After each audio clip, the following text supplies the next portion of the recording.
Hello नमस्ते everybody, सबैजनालाई मेरो अर्को भिडियोमा स्वागत गर्न चाहन्छु। आजको यस भिडियोमा म क्लास 12 फाइनान्स सब्जेक्ट अन्तर्गत रिसिभेबल म्यानेजमेन्ट जुन हामीलाई एक्जाममा आउने गर्छ 5 मार्क्समा एक्जाममा सोध्ने गर्छ। एकदमै सजिलो, एकदमै फाइनान्समा सबैभन्दा सजिलो च्याप्टर चाहिँ यो होला। यसको हामीले आज एक्जाम ओरिएन्टेड भएर हामीले आज क्वेसन सल्भहरू गर्ने तथा यसका इम्पोर्टेन्ट फर्मुलाहरू कुन कुन युज हुन्छन् फर्मुलाको बारेमा डिस्कसन गर्नेछौँ। अब यो च्याप्टरमा फर्मुला जान्नुपर्ने हुन्छ। सबैभन्दा पहिला फर्मुला नम्बर 1 मा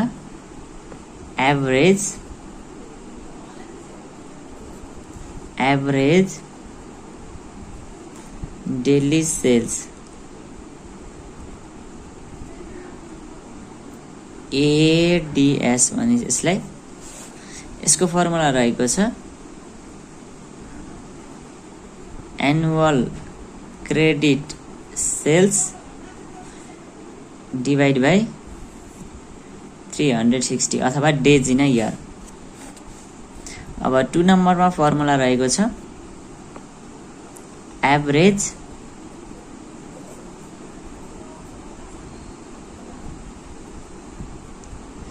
average receivable equal to ADS भनेको average daily sales into daily sales outstanding. अब 3 नम्बरको फर्मुला म सँगसँगै लेख्नु होला, सजिलो हुन्छ।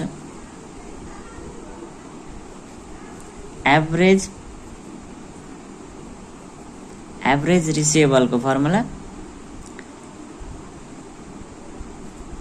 एनुअल क्रेडिट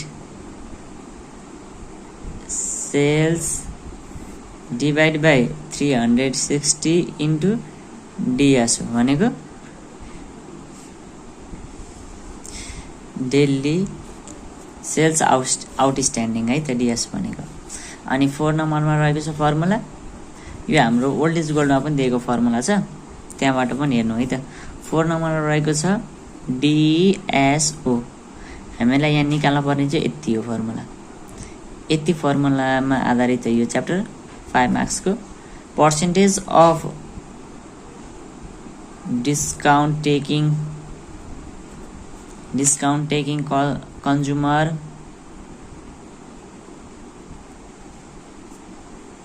इन्टु DP भनेको डिस्काउन्ट पिरियड है। यहाँ DP भनेको डिस्काउन्ट पिरियड म यहाँ ठाउँ थोरै भएर यहाँ DP लेखिदिएँ, डिस्काउन्ट पिरियड हो खास यो। प्लस यसमा एड गरिन्छ पर्सेन्टेज अफ नन डिस्काउन्ट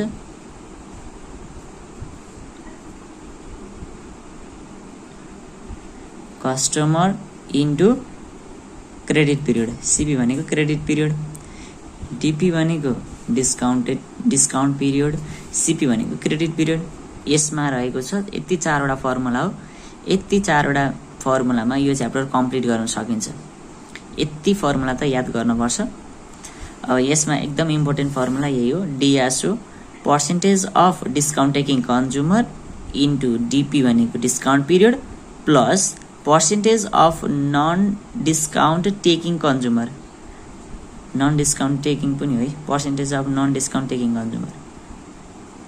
यो फर्मुलाको कुरा भयो, यो त याद गर्न पर्यो। अब हामीले पास्ट एनयुमा आएका क्वेसनहरू सोल्युसन गर्नेछौँ। थोरै छ फर्मुला यो च्याप्टरमा, 5 मार्क्सको क्वेसन आउने गर्छ। अब यो च्याप्टरमा हेर्ने हो भने सबै क्वेसनहरू उस्तै छ के, एकदम रिलेटेड छ। डेली सेल्स आउटस्ट्यान्डिङ सोधिरहेको हुन्छ, एभरेज रिसिभेबल सोधिरहेको हुन्छ, अनि average receivable if discounted consumer pay in 40 days.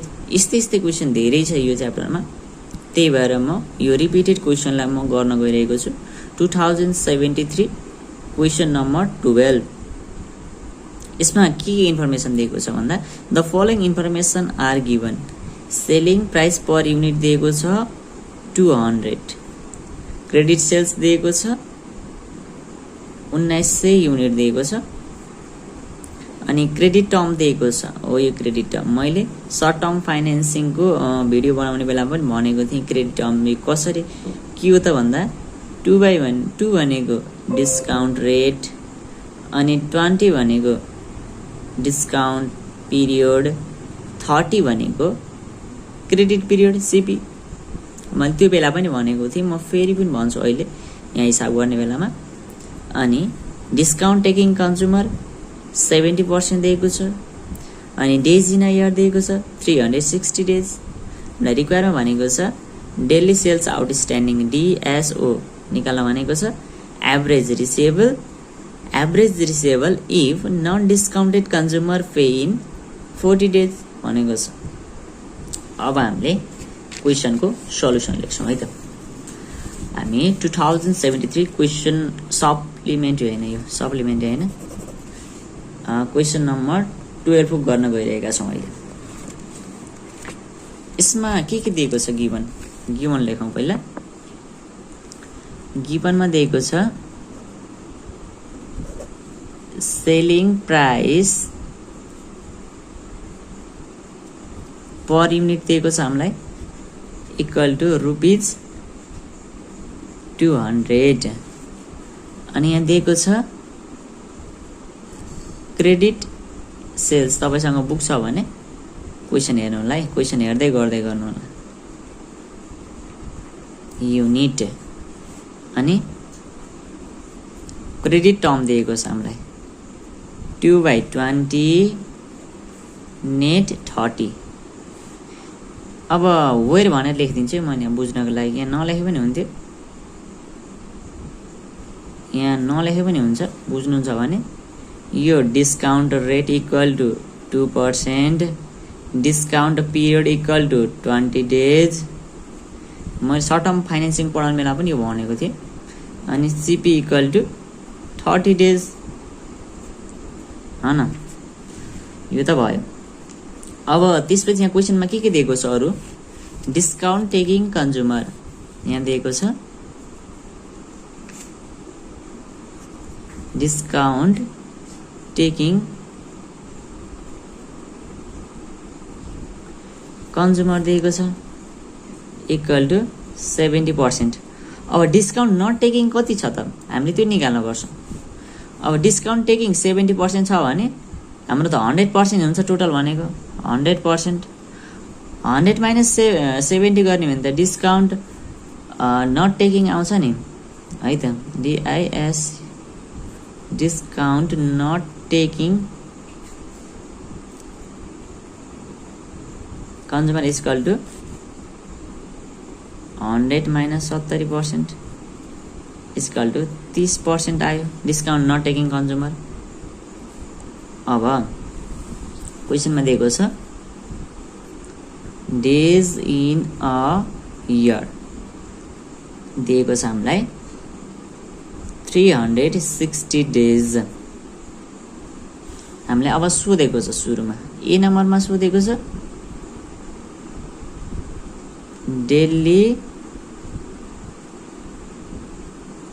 Sales outstanding यसलाई के भन्छ DSO equal to what.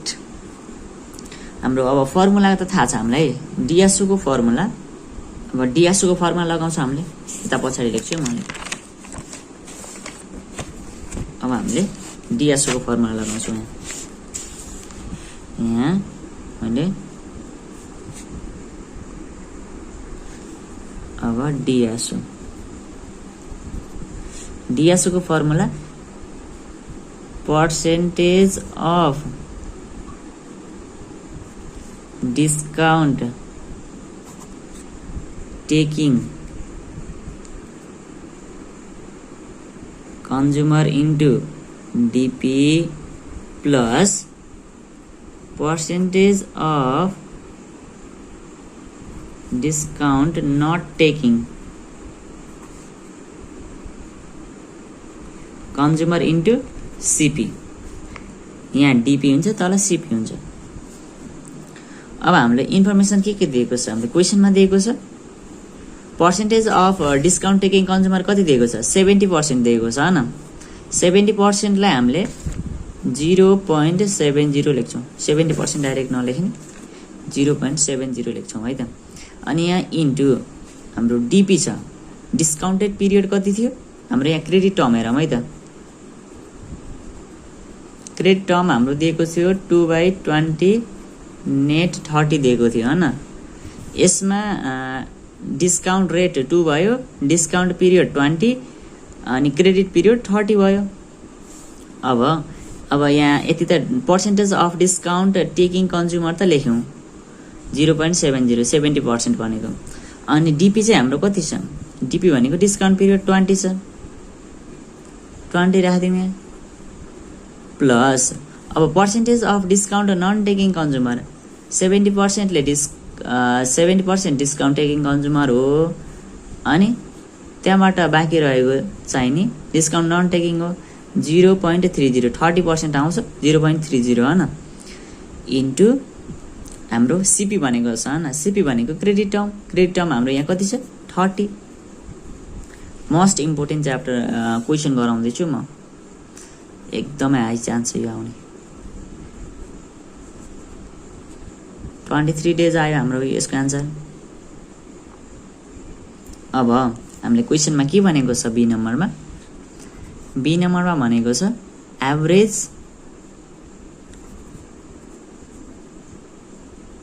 Average receivable भनेको छ एभरेज रिसिभेबल को फर्मुला के हो डेली सेल्स इन्टु डिआसो एभरेज सेल्स को सरी रिसिभेबल को फर्मुला डेली सेल्स भनेको के हो डेली सेल्स को पनि त फर्मुला छ नि annual sales divide by 360 into DSO कति आएको छ हाम्रो 23 डेज आएको छ अब एनुअल सेल्स भनेको सेल्स युनिट पर डे कति आएको छ 200 आएको छ इन्टु अनि यहाँ कति युनिट सेल्स हुन्छ एक दिनको 360 into 23 annual sales divide by 360 है त यो डेली सेल्स निकाल्दाखेरि एनुअल सेल्स भनेको 200 प्राइस छ कति युनिट सेल्स गर्छ 1900 यसरी एनुअल सेल्स आउँछ अब यसको गर्दा चाहिँ हाम्रो यहाँ आउँछ 24277.77 आयो यो हाम्रो एभरेज रिसिभेबल आयो हाम्रो यहाँ डिआसो पनि आयो एभरेज रिसिभेबल पनि आयो अब क्वेशन सी नम्बरमा भनेको छ average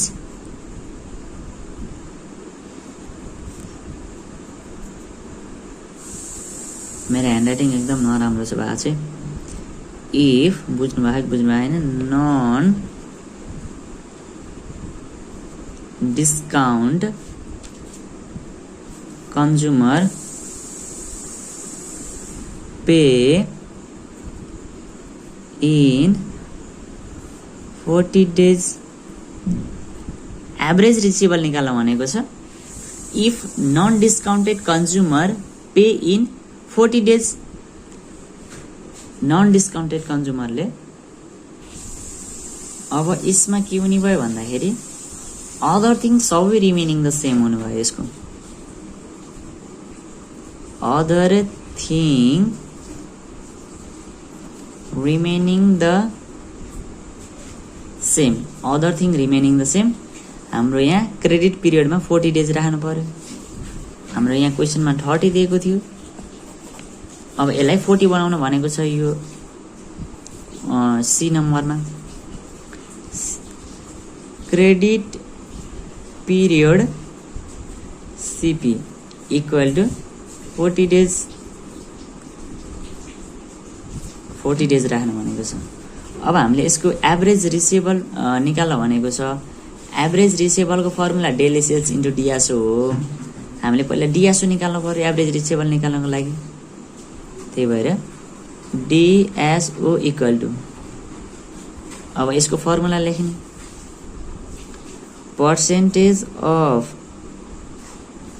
discount taking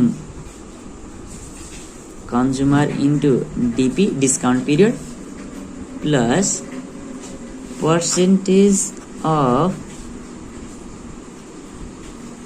not taking consumer into CP। यो हाम्रो फर्मुला भयो। Percentage of discount taking consumer कति छन् भन्दा 0.70 percentage of discount taking consumer भयो, इन्टु डिपी भनेको डिस्काउन्टेड पिरियड कति छ 20 छ, यसलाई केही चेन्ज हुँदैन, प्लस यसमा चेन्ज हुन्छ त के भन्दा percentage of discount not taking consumer कति छ 0.30 छ, इन्टु अब यसमा चेन्ज हुने भनेको हो यो सिपी। सिपीको ठाउँमा 40 राख्ने, अघि 30 थियो अहिले 40 राख्ने, यही मात्र चेन्ज हो यसमा। 14 + 12 = 26 डेज। 26 डेज आयो। अब नाउ हाम्रो डिआसओ त आयो। अब हाम्रो एभरेज रिसिभेबल निकाल्न भनेको छ क्वेसनमा एभरेज रिसिभेबल निकाल्न भनेको छ। Now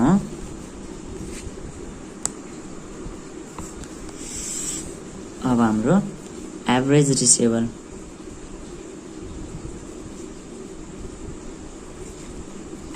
receivable equal two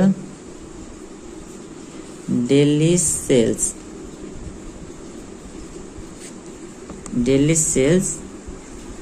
into DSO. Daily sales into DSO. अब डेली सेल्सको पनि फर्मुला छ नि, annual sales divide by 360 into हाम्रो डिआसओ कति आएको थियो, डिआसओ हाम्रो यो वाला डिआसओ राख्छौँ 26 डेज आएको थियो, इन्टु 26। अब हामीले एनुअल निकाल्छौँ अहिलेको जस्तै गरी 1900 युनिट छ, 200 को रेटमा 360 इन्टु 26 4.44 आउँछ क्यालकुलेसन गर्दाखेरि है त। यही नै हाम्रो एन्सर भयो। एकचोटि सर भनिदिन्छु मैले के गर्यौँ हामीले। यसमा क्वेसनको गिभन लेखौँ, selling price per unit 200, credit sales दिएको छ 1900 युनिट, क्रेडिट टर्म दिएको छ 2/20 नेट 30, अनि 2/20 मा के हुन्छ डिस्काउन्ट रेट भनेको 2 मा सबभन्दा माथिकोलाई हेरिन्छ, अनि डिस्काउन्ट पिरियडलाई यो यसको हेरिन्छ 20 डेज, सिपी भनेको 30 डेज दिएको छ, अनि डिस्काउन्ट टेकिङ कन्ज्युमर भनेको 70% क्वेसनले दिएको छ। डिस्काउन्ट नन टेकिङ कन्ज्युमर हामीले निकाल्नु पर्यो। 100 - 70 हाम्रो त पर्सेन्ट 100 मा आउँछ नि, 100 - 70 गर्दा रिमेनिङ रह्यो 30%। अब डेज इन इयर क्वेसनले जो दिएको छ 360 डेज हामीलाई सोधेको छ। Daily sales outstanding DSO. अब यसपछि हामीले डिआसओ को फर्मुला लगायौँ। डिआसओ को फर्मुला हो percentage of discount taking consumer into DP discount period plus percentage of discount taking not taking consumer into CP भनेको क्रेडिट पिरियड। अब हामीले यसमा भ्यालु राख्यौँ 0.70 भनेको 70% ले हामीले 70 डिभाइड बाई 100 गरेर 0.70 राख्यौँ इन्टु 20, यो भनेको डिस्काउन्ट पिरियड हो 20, प्लस अब डिस्काउन्ट नन टेकिङ कन्ज्युमर 30% थिए, 30% लाई 0.30 लेखियो, अनि हाम्रो क्रेडिट पिरियडलाई 30 लेखियो। अब एभरेज रिसिभेबलको फर्मुला लगायौँ, डेली सेल्स इन्टु डिआसो। अब डेली सेल्समा पनि एनुअल डेली सेल्स कसरी निस्किन्छ, annual sales divide by 360 days राखेपछि एक दिनको सेल्स निस्किन्छ। एक दिनको सेल्स इन्टु डिआसो गरिसकेपछि हाम्रो एभरेज रिसिभेबल आयो। अब हाम्रो सेकेन्ड क्वेसनमा के भनेको छ, average receivable if non discounted consumer pay in 40 days. हाम्रो अब क्रेडिट पिरियडलाई 40 डेज कन्सिडर गरेर गर्ने। Other thing remaining the same, credit period 40 days. अब हामीले क्रेडिट पिरियड यहाँ छ नि, यसमा मात्र 40 डेज चेन्ज गरिदिने, अरू सबै एउटै हो। अनि यहाँ डिआसो निस्किन्छ 26 डेज। अनि त्यसपछि यहाँ आउँछ एभरेज रिसिभेबलमा। अब यहाँ डिआसोमा 26 राखिदिइसकेपछि हाम्रो यसरी आन्सर आउँछ। यो च्याप्टरमा सबै क्वेसनहरू यस्तै रहेको छ। अब आफूले ट्राई गर्नु होला, यो भिडियो धेरै लामो बनाउनु छैन। सबै क्वेसनहरू यस्तै प्रकारका छन्, एकदम इजी च्याप्टर छ। मार्क्स ल्याउनको लागि 5 मार्क्स आउँछ यसमा। आई होप तपाईँले यो भिडियो बुझ्नु भएको छ। यदि बुझ्नु भएको छ भने यो भिडियोलाई लाइक गरिदिनु होला, च्यानलमा नयाँ आउनु भएको छ भने सब्सक्राइब गरिदिनु होला। अनि मैले बनाएका भिडियोहरू, अगाडिका भिडियोहरू हेर्नु भएको छैन भने अगाडिका भिडियो हेर्नु होला। फाइनेन्स सब्जेक्टको धेरै अलमोस्ट सबै च्याप्टरहरू मैले भिडियो बनाइसकेको छु। लिङ्क डिस्क्रिप्सनमा हुन्छ, अथवा मेरो च्यानलमा गएर भिजिट गरेर हेर्न पनि सक्नुहुन्छ। यदि यो इन्फर्मेटिभ लाग्यो, राम्रो लाग्यो भने आफ्नो साथीभाइहरूलाई पनि सेयर गरिदिनु होला, उनीहरूको पनि हेल्प हुन सक्छ। छिट्टै अर्को भिडियोमा भेट्ने नै छु। तबसम्मको लागि बिदा दिनु होला। नमस्ते।